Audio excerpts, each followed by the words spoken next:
Dans les années 1200, il y avait un empire du Mali. Il avait été fondé par Soundiata Keïta. L'empire du Mali avait un État fédéral très organisé, avec un parlement. Vous imaginez, dans les années 1200, un parlement. En Europe, on va juste attendre 6 ou 7 siècles pour arriver à cette chose-là. Et l'État était très organisé, avec une armée, avec un système d'enseignement, avec un trésor public. Il organisait l'extraction et la vente de l'or. Il développait l'agriculture, coton, arachide. Il y avait des centres universitaires extrêmement célèbres à Tombouctou, à Géné ou à Ségou. Et un des successeurs de Keïta, Boubacar II, 2 siècles avant Christophe Colomb, a lancé 2 expéditions maritimes pour découvrir l'Amérique. Donc, pour des gens qui ne sont jamais entrés dans l'histoire, c'est pas mal.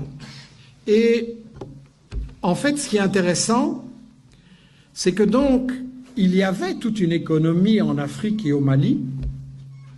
Il y avait une économie avec un commerce, des caravanes qui remontaient de la Gambie, donc de l'ouest de l'Afrique jusqu'à la Méditerranée.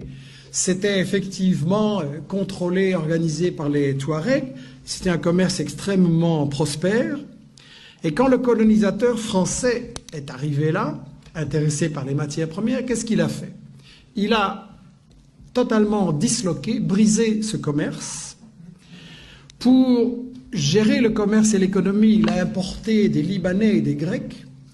Et ensuite, la grande démocratie française, qu'est-ce qu'elle a fait? Elle a assassiné des milliers de professeurs de langue arabe. Pourquoi? Parce que ce commerce entre toutes ces régions et tous ces pays, quand vous faites du commerce, vous avez besoin d'une langue que tout le monde comprend. Aujourd'hui, c'est l'anglais. Vous voulez faire du commerce, c'est l'anglais. Et à ce moment-là, c'était l'arabe. Et donc, si on voulait détruire ce commerce et que tout soit pour l'exportation vers la France, on a massacré des milliers de professeurs d'arabe à l'époque.